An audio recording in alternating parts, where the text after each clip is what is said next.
All right, my friends, we are back. It's just before midnight. We've got James Larson in the house. We're going to discuss his review of the Klipsch RP-8000F II. It's the second edition of this speaker. James, you're very familiar with this speaker line. You reviewed its predecessor. What was it, about a year and a half ago? You reviewed the original 8000. I think it was like 2 or 3 years ago. You know, time flies at Audioholics, and as you get older, it's hard to comprehend how quickly it goes. So the nutshell is the first iteration of this product. Overall, you liked it. It wasn't perfect. You know, there was some issues that you noted in the measurements, especially if you measured the speaker really close. And I thought it'd be a good measure for us to get you the newer and improved version of this speaker to see how it compared. And you've reviewed a bunch of speakers in this price class over the last 6 months, whether it was the Heckos or the Polk Reserve or, you know, a couple other different ones. And we'll talk about that in the PowerPoint presentation. But if you guys haven't checked it out yet, we have the editorial review on audioholics.com. I'll link it up down below in the video description. James did an awesome job, not only in the measurements and the analysis of the speaker, but just articulating how it sounded in his room. He gave us listening conditions. He gave us the impressions with music as well as with listening with home theater. So there's a good diversity of listening environment that he has presented with the speaker. And he's got perspective on how it compares to other speakers in his price class, and if it's a better speaker than its predecessor. So James, that's what we really want to find out. Is this really a better speaker than the one you reviewed prior, the first model? It's, I wish it were just an overwhelming yes, but it's not quite all overwhelmingly better. There are a couple things the predecessor does better, but this is, I would say, mostly an improvement. But it might not, depending on how you use it. So it's like, I guess we'd have to go. That gets into the nitty gritty of how this compares exactly. It's just not a yes or no answer to that question. I got you. Well, you prepared a PowerPoint presentation. That way we can go over all the different details on the speaker. And if you guys are a patron, you could download this on our Patreon channel at patreon.com/audioholics. Going to share the screen, and it is raining over here. I hope it's not a lightning storm that we lose power, but I think we're okay right now. But just in case that happens, you guys know why. So here it is, the Klipsch RP-8000F II. Now these retail for about $900 a piece. Yeah, but they're on sale right now. Yeah, they're on sale. Yeah, there's a link in our affiliate because, as you guys know, AudioVice is a channel partner.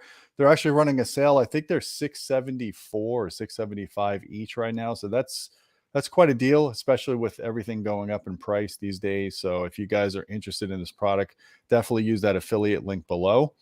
But I'm gonna basically go through this live presentation and give you the mic, James. sure, okay. The specs, the frequency response. Well, we'll see the real frequency response, and that's pretty good.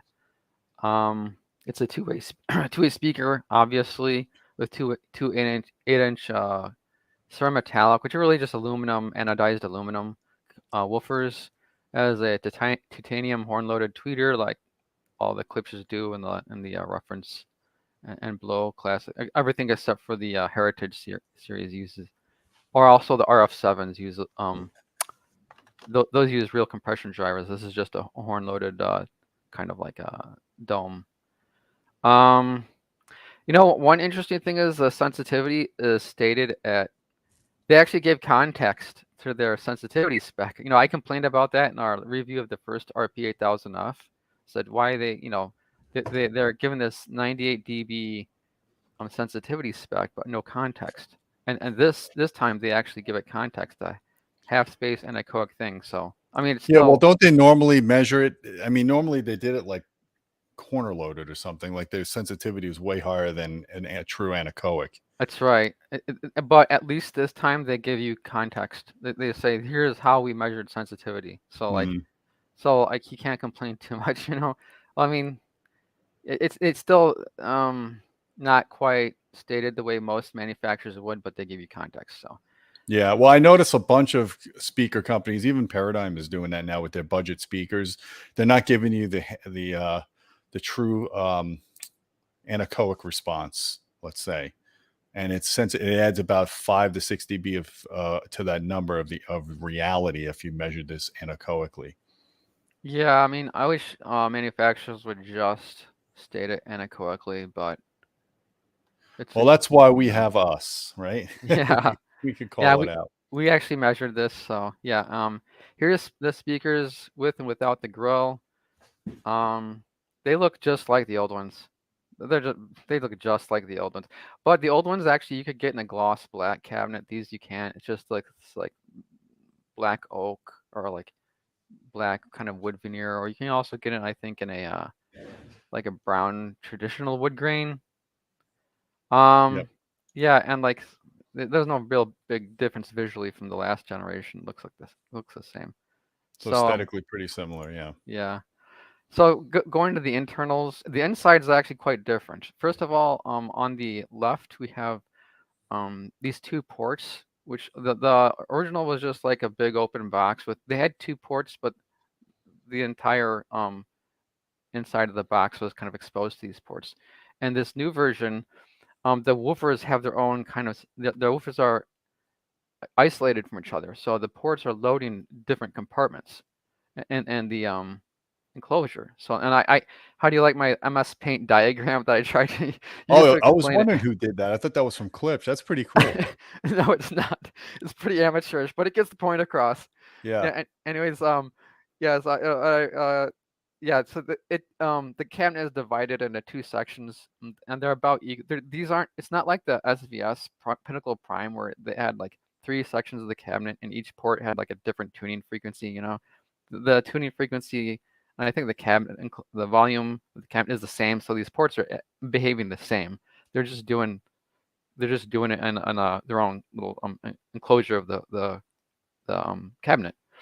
So like the advantage of that is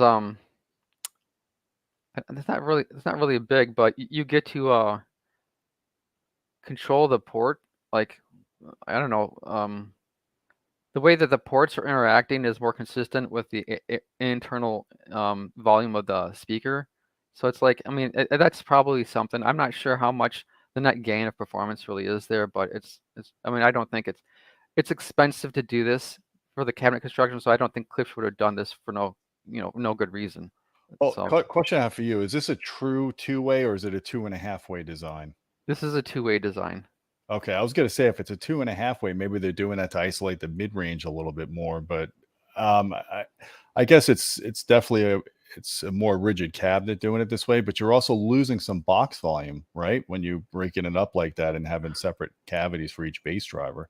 I mean, You would, PSP does that with some of their speakers. yeah, you would if the port um if you had one big port, yeah, you would. But the way these ports are, because the old one had these ports too, but now these ports are just given their own like the same volume is just divided into two for both ports. So no, not really. You're not losing. Okay.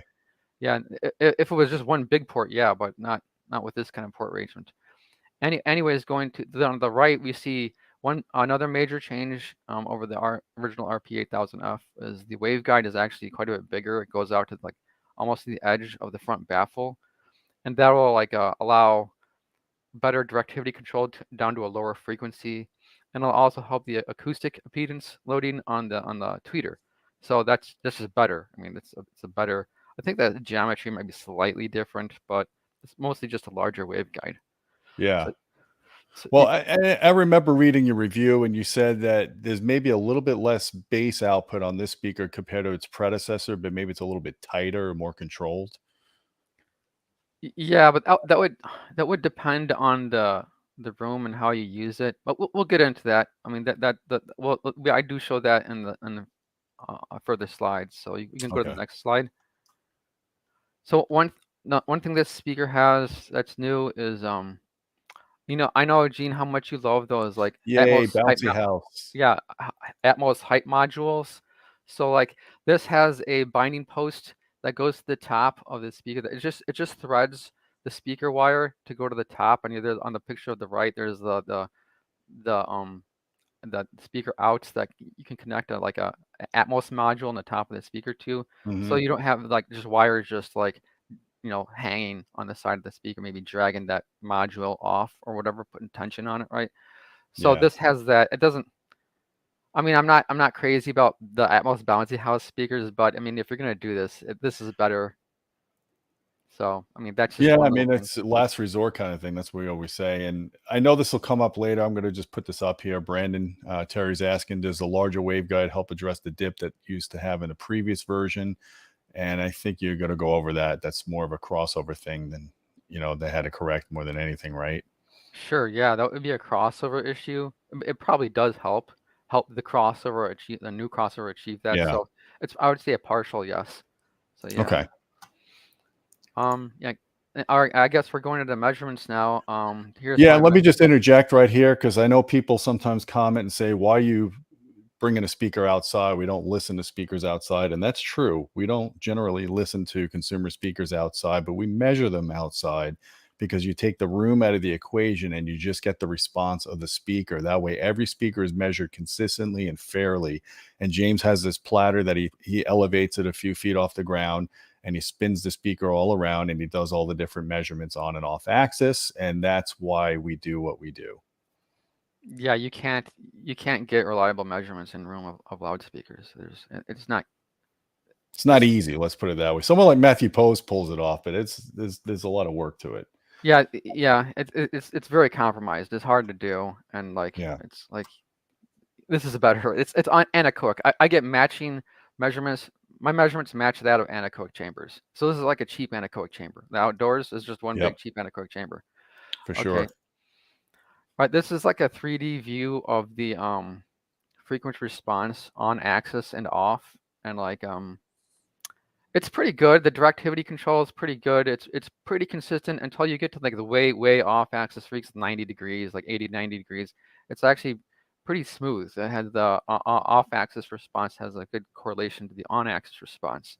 So this is pretty good news. And it shows that this is pretty a narrow directivity. I mean not super narrow, but it has a tight controlled directivity compared to most speakers in this segment, which are very wide directivity. Yeah. I mean, that's kind of the goal of what Klipsch is doing with the horn anyway, right? To have a narrow directivity on the waveguide. Yeah, it is, and there's advantages of that. You don't get a lot of room reflections, so it's friendlier for rooms that have bad acoustics. And also it with less reflections, you get like a tighter imaging, or not tighter, but I want to say more centered, more precise imaging. Yeah.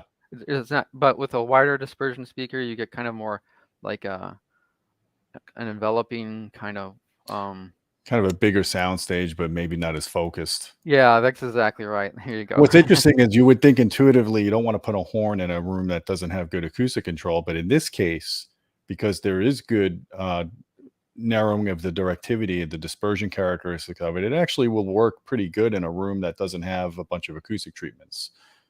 Yeah, simply for the fact that there's less acoustic reflections from a speaker like Off the this. sidewalls. Yeah, exactly. Here's a profile view of the response. You can see how flat it is. We can see that in the tweeters band. So this speaker hands the response from the woofers to the tweeter at like about 1700 hertz. And you can see that in the response. That looks pretty good to me. That bump at almost 20K is not audible. And that could be like just the geometry of the horn itself causing that, right? Oh yeah, it's very much, it's a artifact of the horn. That's about 20K. Who cares, right? All that. You see that with phase plug tweeters. You see that with aluminum dome tweeters that have the little phase plug. There's always a little notch or there's like a little bump at really high frequency. So that's not uncommon even in non-horn loaded speakers. Well, this one does have a phase plug, so that might be the cause. Oh, okay. That's probably it then. Yeah. But one thing you see that the tweeter's range is slightly elevated. So like around the crossover, the tweeter gets like across the range, it's just hotter, right? It's not like it's swooping up or down. It's very controlled. It's very flat. It's just elevated above that of the woofers. So like that's it's but going into the measurements, we see you might think that this is really super hot and like, oh, that's going to have an aggressive sound, but it really depends on how you use it. It can if you aim the speaker right at you, but as we'll see in the next two measurements, the sound can be adjusted by simply positioning the speaker. Yeah. So I think that looks really good, actually. it is very good. It is very good. Here's a picture of how well controlled the directivity is. It's pretty narrow. Like you can use this About um 5 kilohertz it is, yeah. all the way up to like maybe 40 degrees. You start to lose energy, but this has pretty good, a consistent dispersion out to like 40, 50 degrees. So it's not spraying a lot of like acoustic energy off to the sides of the speaker. So like that's just this tells you you're gonna want to be within at least I want to say 40, probably 30 degrees of the on-axis angle. You don't want to be outside of that angle with the speaker, Yeah. or else you start to lose. You're just gonna lose some of that treble output. So if that's the case in your setup, then maybe spread the speakers a little bit further apart and tell them in a little bit more. Yeah, you could do that. The tone will make a big difference in the sound. But this does.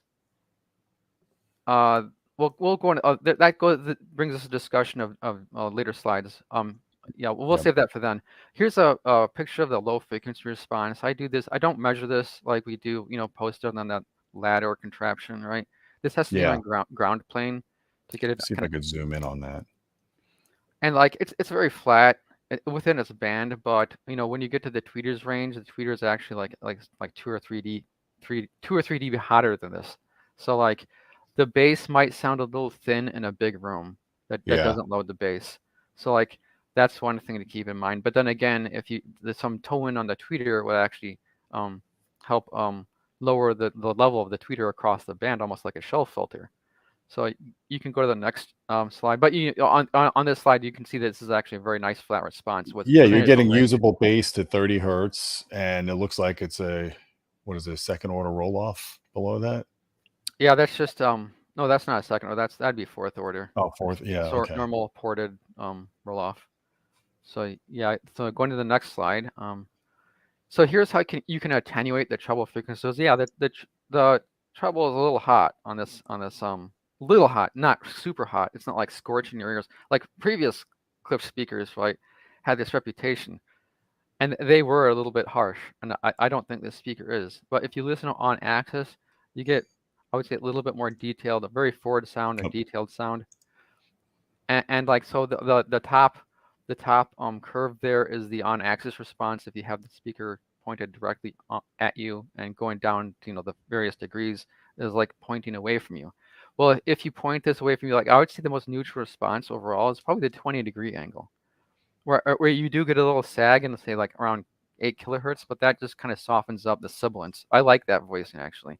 And so if you want this to be like a more of a neutral sound instead of a kind of a crispy, tweeter sound, have this pointed like parallel to your listening position, like pointing outward instead of at you, so don't even toe the speaker in, and then okay. you'll get a nice smooth response basically. Or you could use that time intensity trading that that me and Matt have always talked about, where you have a very aggressive toe in where you're like 15 degrees off axis on the outer side of the speakers, right? And Yeah. these actually function really well for a time intensity trading type placement, and you'd still get a very neutral response like that. So like Have you tested that to see if you get a wider sweet spot by doing that? yeah, I mean, yeah, this speaker, I did do that, and it works because the response is narrow enough throughout enough of the bandwidth of the speaker that effect actually works. So you can, if you do a time intensity trading where the speaker has a very aggressive toe in, you can get like actual center imaging even when you're not sitting right like dead center between the speakers. Most speakers you can't do that. So like these, Yeah, you because can. they're much wider dispersion than this. Yeah, exactly. Yeah, so like. So that's kind of cool if you don't have a center channel and you're just setting up, let's say you're just setting up a 4.0 system and you don't have a center channel, do what James Larson is saying and toe these in very aggressively because of their narrow dispersion characteristics. You'll get a wider sweet spot. It'll sound like that phantom center is not just between the speakers, but maybe a seat or two over from the center as a result.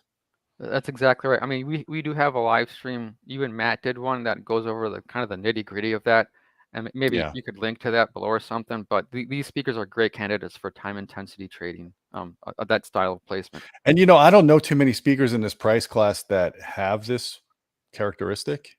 Very few do, and we'll go Yeah, on like comparisons to other speakers, and that's the one advantage this speaker has, is narrow directivity. Almost all the other speakers have a wide directive, like a wide sure. dispersion. Here's one thing about this speaker. Probably buyers should be aware of. You really want to be on axis with the tweeter. So if you go up by 10 degrees, not many people will listen that high, but if you do, if you're elevated upwards at a 10-degree angle, the speaker, you start to get a big hole in the around the crossover region. So like Yeah. this, you want to stay actually within plus or minus 5 degrees of the tweeter's axis. So like stay on the tweeter. Don't go too high or lower than the tweeter's like height when you're listening to the speaker. It I should mean, be I'd pretty rather go easy. lower. Looking at this, I'd rather go -5 degrees than +10. That's for Yeah, sure. 5 degrees is benign. It does the response doesn't change much. I don't think I was able to measure -10, which is why we don't have that. But I think you do start to see that a crossover null develop there too. But yeah, but anyways, the tweeter height is such that most people will be listening at that level, so it's like it's fine. But you just don't. Maybe if you had like that the stadium style seating in your home theater, right? That would affect, you're going to have listeners at a higher angle. Maybe that wouldn't be great, but Mhm. it's most people there are going to be within 5 degrees of the tweeter's height. So it's fine, but it's something to be aware of. If you Yeah. have if you have high seating or something like that, maybe you want to look at another speaker. Yeah, maybe the back row is less than ideal than the front row if you have a multi-row situation here. Here's a graph of the impedance. And everybody lies about being 8 ohms, and Klipsch is no exception. I've run into the same thing with some paradigm speakers. Anytime you're dealing with a multi-driver tower and they claim it's 8 ohm compatible. Well, what does that mean, 8 ohm compatible? When you actually go and measure it, you could see in this case, this is really a 4 ohm speaker. If you look between 100 hertz and really the IEC standard, I think, is from 300 hertz to 3 kilohertz, right? Yes. So if you Yes. look at the 300 to 3 kilohertz here, it's clearly a little over 4 ohms. This is a 4 ohm speaker, but it's so high sensitivity It that doesn't pretty matter. much it doesn't really matter in this case because this speaker could drive with a clock radio. Yeah, it's pretty sensitive. It's not super duper sensitive, but it's relatively sensitive to most speakers. So $1,000 AVR or an $800 AVR would We'll have no drive this thing problem. just fine. Exactly. You Yeah, do see some ripples around, I want to say what, 300 hertz. I think sometimes when you see that's cabinet resonances, yeah, but I don't think, or panel resonances, I don't think that's the case here, because those ripples on the impedance and phase are like smack dab on some like port resonances. So I think that's coming from the port, not the cabinet, on this particular speaker. I mean, it looks like it's tuned at around 40 hertz, right? Yeah, this is a 40 hertz tune speed. You saw it in the low frequency roll off that it just fell Yeah, off like a rock below 40 hertz. And you can see one interesting thing, the saddles, the low frequency saddle, right? The peaks of those are very even, so that means that the resonant. And I guess this might be an attribute of the way that the cabinet is divided. The ports, the drivers have a very good like matching resonant frequency with the cabinet. I mean, their resonances aren't that far from each other. yeah, they're almost symmetric. Yeah, so like it's good. It's a good thing when you see that. It's like that You could like see some speakers when they try to tune the speaker too low and there's not enough cabinet volume, you'll get like really uneven peaks there. yeah. I mean, this so the woofers are in a nice. They're in a good size enclosure. They're playing very nice within the cabinet like pockets or whatever that they're given. So like. Right. But the bottom line of this graph is you can run it on it. It's pretty benign. There's nothing to worry about here. There's no real severe dips with severe phase angles, which would make this a hard speaker to drive by any AVR. Any AVR could drive this thing. Right. And here's just a kind of a picture of the effects the grill makes. And the grill hardly does anything. It's very light grill. I actually have it. The grill. So the blue curve is there. You can see some diffraction effects, but they're very mild compared to most grills. and the obviously the orange graph is no grill. So I mean, I guess no grill is technically better, but you would never hear a difference. So like I mean, it does. The grill kind of tames the high frequency energy a little bit too. So a little bit. Actually, it just kind of makes it a little bit more erratic. I mean, overall, I think the energy level is the same. yeah, But yeah, I mean, there's grill, no grill. Who cares? I actually have the grill right here. If you want to look at it, see yeah. the diffraction comes from the frame, and this Oh frame yeah, is so light, it's so thin, it's not causing any diffraction. So this is how grills should be made. You know, there's just nothing here for the sound to bounce off of hardly. So that's a really good grill. yeah. Technically Are speaking. those magnetic or no? Yeah, this is magnetic. There's no grill guides. There's no Nice. pegs, right? Yeah. So you see the magnets right here. Yeah, and so You know, like honestly, looking at that Klipsch speaker with the gold anodized drivers, it just looks awesome with the grills off. So I just say, unless you have little kids that are going to poke around, yeah. leave those grills off. Leave the grills off. The grills they just make it boring. Yeah. Here's a picture of the I do near fields too. I put the mics right up against not right up against the driver, but really close to the individual drivers to see how they're performing by themselves. And it's mostly just like it's I don't post this on the editorial review because it's so prone to Yeah. misinterpretation, and people will complain, oh, this is they don't. It's hard to read this if you don't look at them all day, right? Well, So the like green is the port response, right? yeah, but one thing we can see, the port is causing. There's a lot of port resonances. So this Yeah, I port, see that at 200 hertz. yeah, 200, and there's harmonics there.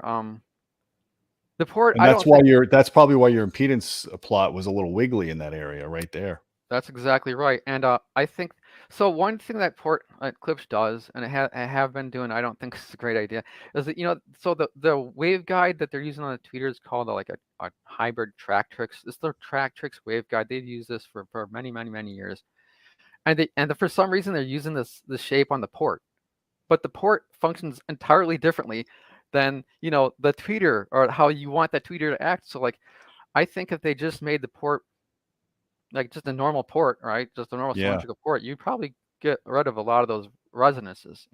It's it's not all that it's not really a big deal because those resonances they're being emitted from the back of the speaker, right? And they're Yeah, high so it frequencies. acts as a filter basically, So but yeah, it's directional and you wouldn't hear them very easily unless you're listening behind the speaker, right? But I mean, just for the sake of like, I don't know, technical like well, I mean, you can see one of those resonances is getting in the response of the midwoofer. So like but just for the sake of like, just make everything just a little bit better, just use a normal port Klipsch. Don't forget the yeah. Tractrix thing on the port. It doesn't make I a mean, it difference. looks cool from behind the speaker, but if it's giving you these resonances that could be avoided, I mean, I'd rather not have it either. I agree with you. Yeah, it'd probably be less expensive just to put a normal cylindrical flared port in there. But With a flare, yeah, flare it especially. Yep. yeah, so anyways, but I mean, mostly it's good news. Nice flat response, for Well, one most thing you got to people. look at is look at the bass drivers. They're pretty controlled. Like they're not breaking up horribly, so they have a decent crossover on them too. You know. Yeah, and they're also probably pretty benign bass drivers. They're not. I mean, they're being crossed over pretty relatively low. They're 8-inch drivers and they're being crossed over at like just Yeah. under like 1700 hertz, right? Yep. So it's the the breakout modes would happen a little bit higher than that, like around 2 kilohertz. But yeah, there's real engineering going on with these drivers. They're Well, the all other really thing good. too is the fact that most dome tweeters that aren't horn loaded, they don't really play well down to 1500, 1700 hertz, unless they have a really big rear chamber. That's one of the advantages of the speaker is that it's got a big waveguide, it's horn loaded. You can cross it over lower, so you're not operating those mid ranges so high up in frequency into their breakup mode. And that tweeter is doing more of the heavy lifting in the mid range area. And that's why you're seeing this good response. Yeah, so you wouldn't want to like use like an 8-inch woofer. It's hard to get a good crossover point with a dome tweeter and an 8-inch woofer because Right. a domes they have a hard time reaching down low enough without running into like over excursion and distortion, Yep. where woofers would meet them without running into like issues themselves, breakup modes. They just can't move that fast and uniformly at like crossover points above like say I don't know the mid 2000s, right? To just over 2000 hertz, they're not super comfortable in, right? So you want to cross an 8-inch woofer, generally at 2 kilohertz or below, and this waveguide and this tweeter allows that to happen. Yeah, no, it looks overall pretty good right there. Yeah, so there's a summation. So I mean, versus the old 8000 RP-8000F II, the waveguide here is better. The directivity control is better. It does have a better the crossover problem with that speaker. It wasn't a severe problem, but it was not. It was a flaw, and that's gone now. Mostly just gone. So this is a victory, James. You sound like such a half glass full kind of guy. Well, yeah, but okay. Here's the thing that the old RP-8000 didn't have. It had a flat response over the entire bandwidth of the speaker, from 40 hertz to 20 kilohertz. This one, the tweeter is just hot for some reason. It's a little because hot. people are getting older. They want to compensate for hearing loss, so they know this. They know they're aging audiophiles, and they want to give you a little bit more treble. Well, yeah, I think Klipsch. Well, Klipsch is like they're doing well against every segment. I mean, old people are buying those heritage speakers, but like a lot of people are buying these speakers. Yeah. So like the older one had almost generally a more linear response across the whole range, even though this is flatter. And the woofers are play flatter, and the tweeter plays flatter, but they don't play flatter together as like, or more neutral like the old one did, together. So like Yeah. that's something I would characterize that as a flaw on the speaker, but you can mitigate it by positioning of the speaker, so it's not a big deal. You just have to know how to Well, and I position. think that there's better integration with the drivers at shorter distance now. The near field is better, or the far field is shorter than the old model. Like you had to get further, you had to get over 1.5 meters from the old model in order to get it to properly sum. Otherwise, you had that big dip. No, you had to get more than 2 meters. Yeah, you All had to right, get that's 2 what. meters. Okay, so this Yeah. is an improvement over that. Yes, it is. The crossover is improved. Yeah, it is an Yeah. improvement. It's just that it's the tweeter and woofer aren't playing at quite the same level on this speaker. So maybe So crossover guy won't take this apart and say, "Gee, everybody, let me make the speaker better." you could, actually, this is a speaker. You could just like just pad that tweeter down by a couple dB, right? That would actually, yeah. Yeah, or you can biamp these, and just like all you have to do if you wanted to biamp them, just whatever amp you're using on the tweeter, just knock it down by 2 dB, and you have a perfectly flat response across the entire range. So like, there's a lot of things you could do here. You know what's funny is I just reviewed the Paradigm SE 8000Fs, and I think they're probably tuned very similar to this speaker in terms of their treble being too hot. Like they're detailed. They're like, it's like a cheeseburger with extra cheese and extra beef and extra ketchup. They sound great tonally, they're great, but you can tell that they're not a neutral speaker. And I had to do the exact same thing. I had to kind of knock the tweeter, the treble down a dB or two just to get it to sound the way I wanted it to sound. And I'm Sure. kind of seeing that here from what what you're showing me with the Klipsch. But an advantage of this design is that you can actually achieve that by just angling the speaker to face you at Yeah. 20 degrees. So you don't really need to do that. Just angle the speaker, and like, yeah, that happens. And that probably most people will place the speaker so it's facing outward, like in a parallel direction anyway. They're not going to be towed in. For Yeah, most that's people, true. they're going to be Yeah. facing straight out. So most people will get a pretty good sound, neutral sound. Not that it sounds bad with a slightly elevated tweeter. It just doesn't sound that neutral, So Yeah. yeah, so So someone's asking what's bad about the speaker. There's nothing really bad about it. It's just maybe not as tonally neutral as its predecessor, but they've cleaned up some other areas that seem like it's a worthy contender for being, the replacement model. yeah, I mean it's largely an improvement over the last ones. So How far do you need to place it from the wall to get good bass? Of course, this is very room dependent, but James, you said in your review that if you want more bass in a speaker like this, you put it closer to the wall than the last model because their bass is a little bit tapered off, or it's lower in level than the last model. So I would imagine you can put this one closer to the wall than its last model, right? that may well have been why they voiced the speaker the way it is, so that Because they know people are putting them closer to a wall. yeah, and the last speaker, okay, not many tower speakers have a totally flat response down to the port tuning, right? But the 8000 and the RP-8000F did, the original ones, right? Yeah. And then it really brought out the bass. I mean, in my room, it was probably too much bass, and you know, so like, and I don't have an abnormal room, so like maybe they just did this to like um have a more like, I don't know, even response in a room.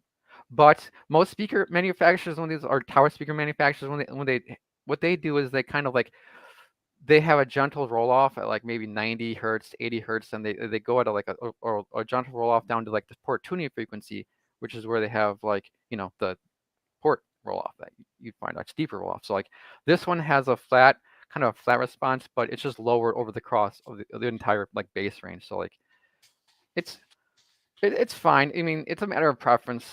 I guess the speakers can sound good. Maybe if you have to, placement is key to getting just the sound you want on them. So like um they have that flexibility that a lot of other speakers don't have. So like Yeah. so it's not bad news. It's not good news. It's just the way these speakers act. You know. So yeah. So for 1,300 bucks on sale, 1,800 bucks off sale, you're basically getting a pretty well-rounded, high-efficient speaker with lots of output, a speaker that can give you a wide sweet spot if you tow them in and you don't necessarily have a center channel in your system. That might be a way, that might be something you want to do. You know, that might be something you want to consider in the setup. Obviously, these speakers, because of their narrow dispersion, are a good candidate for that. And there's very few speakers in this price class that can exhibit that kind of behavior. Yeah, if you go to the So, next slide, we go into a comparison, and here's a bunch of speakers, and none of them have that quality. None of them, right? yep.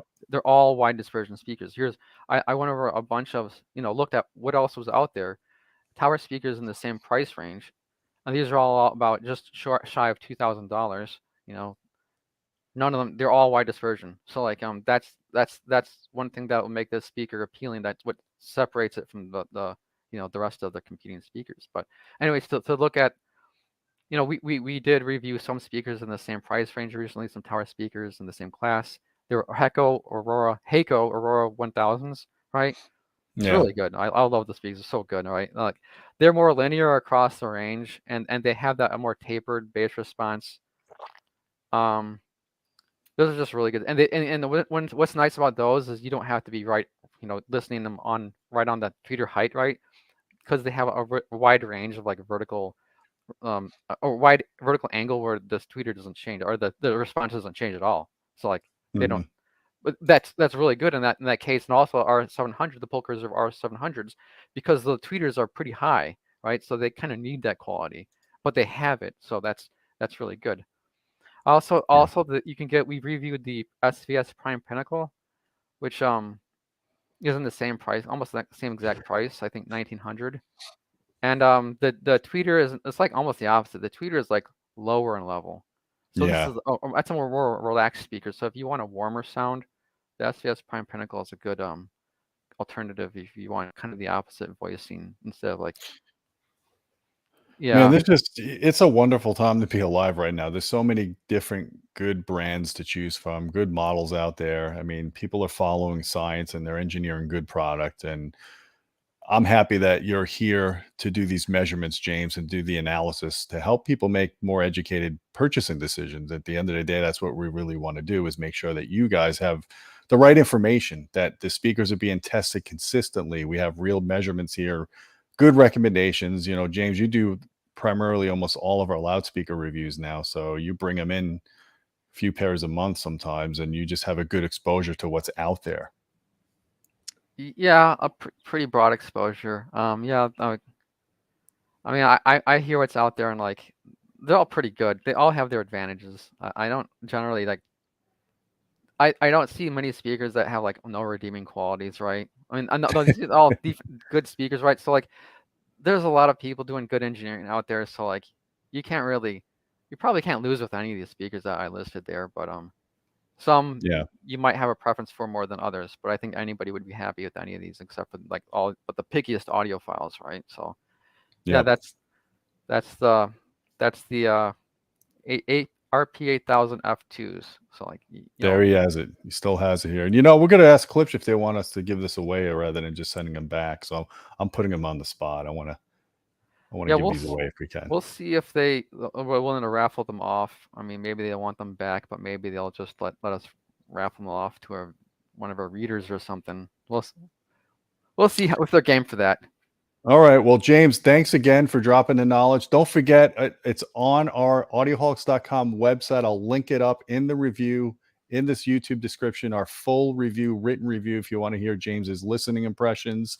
This video will, of course, be embedded in that as well. Guys, don't forget about our Patreon channel at patreon.com/audioholics. We appreciate your support. You get direct access to me if you want to suggest video topics or you have any questions you want answered. And I think that's a wrap for tonight. I'm about to go on Spare Change in a few minutes to talk about the DRAC roadmap, or DIRAC, if you guys want to call it that, the roadmap of DIRAC support for Marantz and Denon products. So definitely check out Spare Change. In about 15 minutes, I'll be on there shooting the breeze with our friend Shane Lee over there. James, thanks again. And guys, until next time, my friends, keep listening.